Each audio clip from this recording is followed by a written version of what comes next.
Assalamualaikum warahmatullahi wabarakatuh. Al-Fatihah Nabi Mustafa Muhammad sallallahu alaihi wasallam.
Selalu dalam perlindungan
129 sampai dengan ayat 160. Innal ladzina farraqu setuhune wong-wong kang padha rencang-rencang mencang-mencang ya wong dinahu mencang-mencang agamane ya wong wakalu lawan ya wong iku syi'an yastamihu padha pecah padha pirang-pirang pecah iku ora ono sira iku saking ya wong fi syai'in ing dalem perkara innama amruhu ali mestine utawi urusane ya wong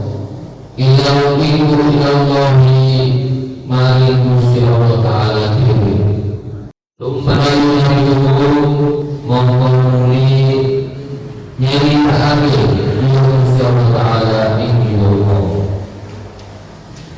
dimana kamu kelawan barang kamu ya wong iku yang aduna kodolawani ya wong ingma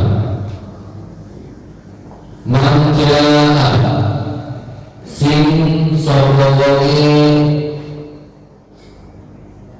nekani ngelakoni ya wong bil hasanati kelawan anggawe kebagusan falahu mongko iku kedua wong asyru amsalihha utawi 10 piro-piro pandane yo kebagusan wa manjaa lan sing sapa wonge nekani hukum bisa diarti kelawan anggowo nglakoni kelakuan ora falayusha mongko ora den wales illa mislaha kosodo padane kelakuan kang ora mau wa utawi yo wong kang nglakoni kelakuan iku na orang yang nganiyo boten bakal diudikan kabeh.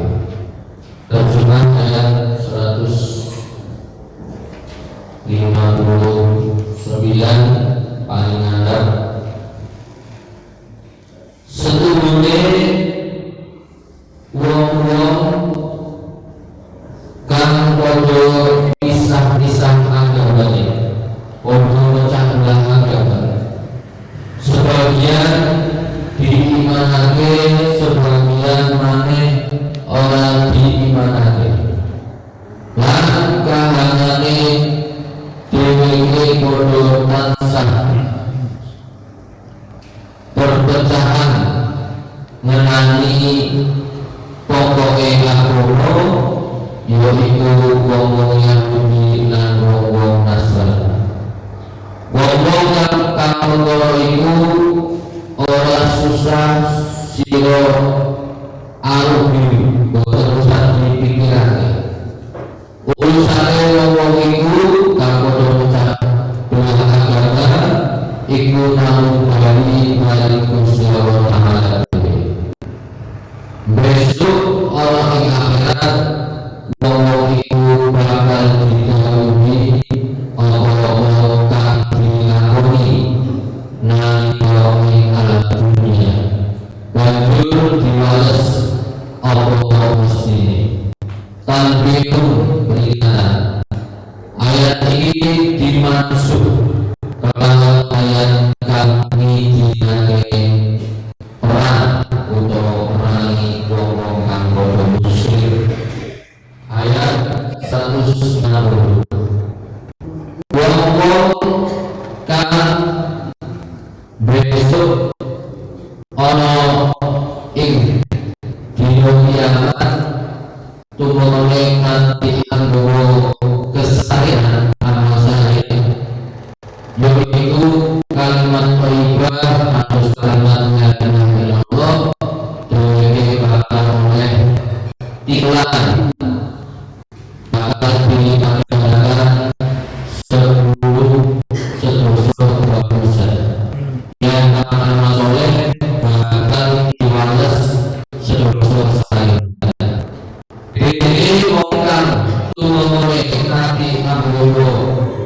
sayi'ah keburukan utawa syirik dheweke ora diwales kejaba sak pase amal iku.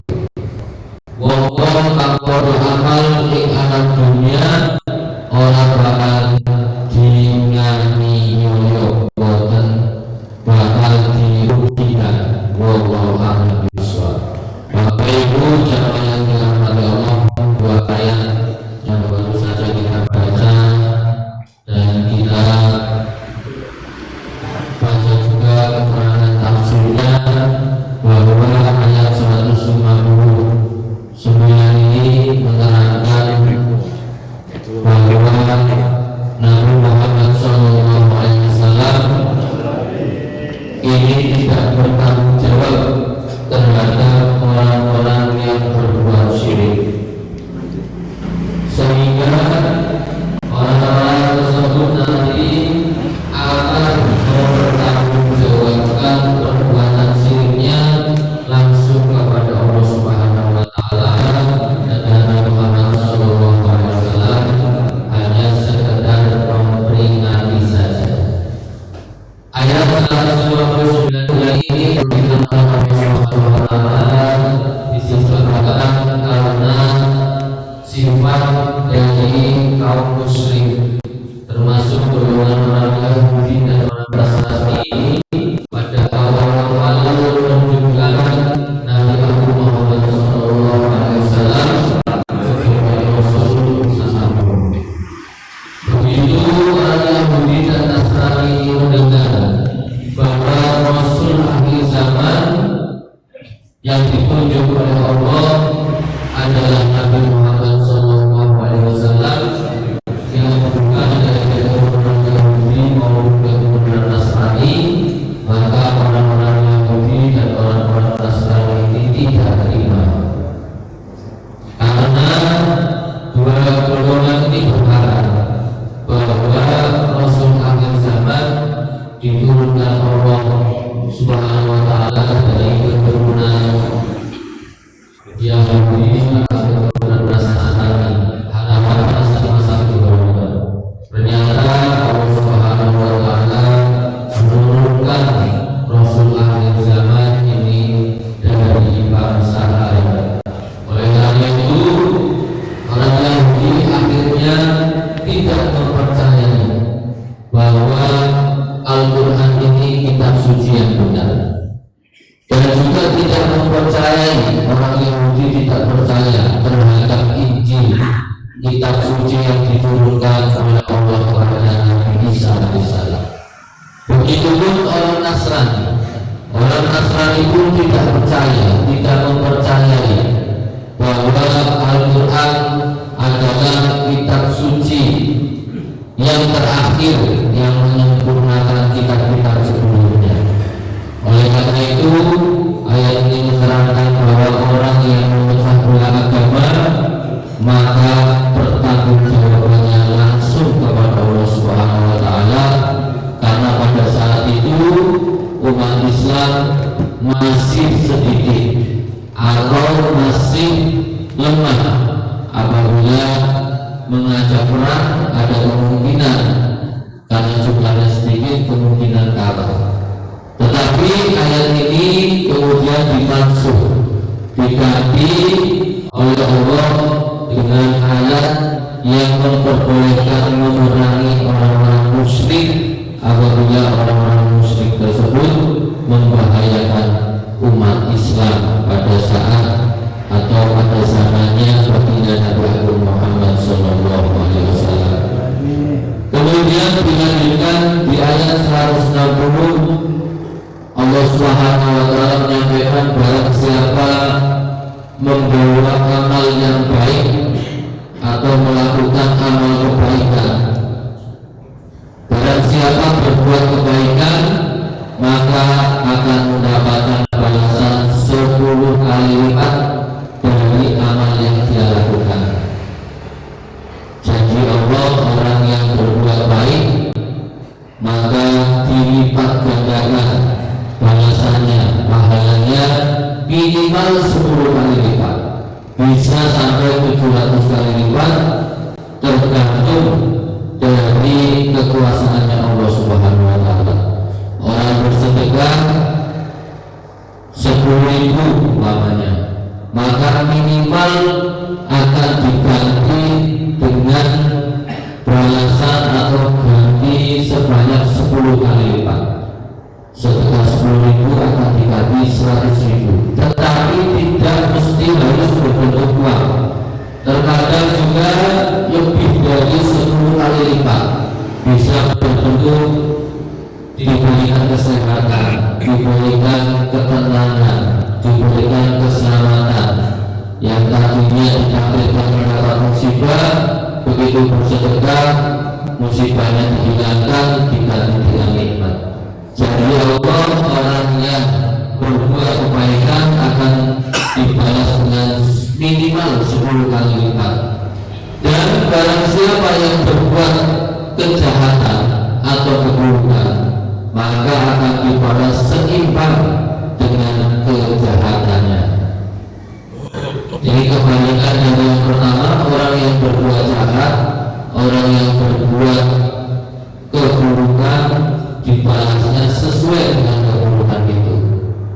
Kemudian orang-orang yang melakukan perbuatan baik dan melakukan perbuatan buruk sedikit pun tidak akan dirugikan, alias Allah Maha Perhitungan. Tidak mungkin orang yang berbuat keburukan kemudian dibalasnya 2 kali lipat, 3 kali lipat, tidak. Tetapi Allah akan membalasnya sesuai dengan keburukan yang dia lakukan. Mudah-mudahan 2 ayat yang kita baca dicatat pahalanya oleh Allah Subhanahu wa Ta'ala sebagai pahala yang dapat menyelamatkan kita di dunia maupun di akhirat. Dan mudah-mudahan dengan 2 ayat yang baru saja kita baca ini, kita semua termasuk golongan orang-orang yang ahli dalam membaca Al-Quran, dan mudah-mudahan diberikan anak keturunan yang ahli Al-Quran. Amin ya rabbal alamin. Subhanallahumma wa bihamdika, asyhadu an la ilaha illa anta, astaghfiruka wa atubu ilaik. Bapak Ibu sahabat yang dirahmati Allah, insyaallah hari Ahad yang akan datang Masjid Jami Baitur Rahman akan melaksanakan pengajian rutin Ahad pagi. Penceramahnya dari Kecamatan Tanjung, Kabupaten Brebes, berbatasan dengan Cirebon. Monggo kula aturi panjenengan sedaya saged hadir di hari Ahad pagi pada sholat subuh tepat.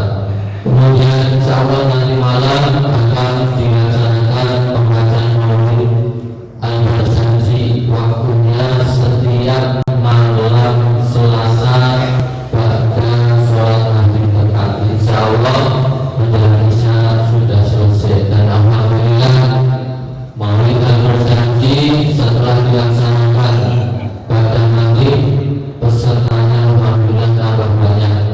Terakhir kemarin 128 peserta, 128 jamaah, baik bapak-bapak maupun ibu-ibu yang hadir dalam pembacaan maulid al-Barzanji. Mudah-mudahan Allah Subhanahu wa Ta'ala selalu memberikan istiqomah dalam beribadah kepada kita semua, dan mudah-mudahan kita semua termasuk golongan orang-orang yang diberikan perlindungan dan keselamatan oleh Allah Subhanahu wa Ta'ala di dunia maupun di akhirat. Amin ya rabbal alamin. Allahumma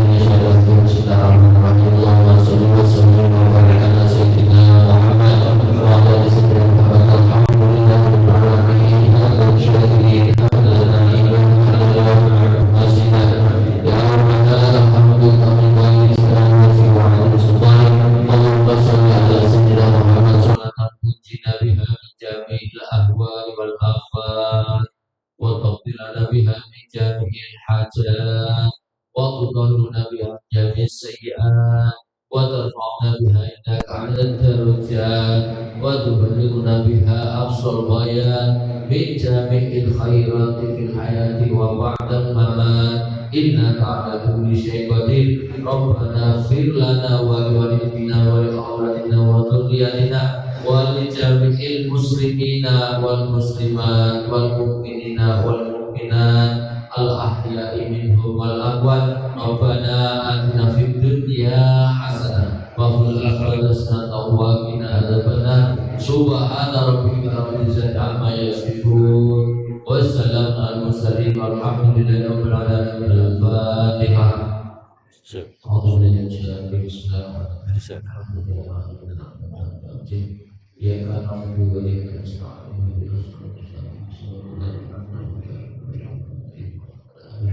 Allah firman iman, Allah firman Islam, Allah firman khair, Allah firman husnul khatimah. Alhamdulillahirabbil alamin. Wassalamualaikum warahmatullahi wabarakatuh. Allahumma shalli ala sayyidina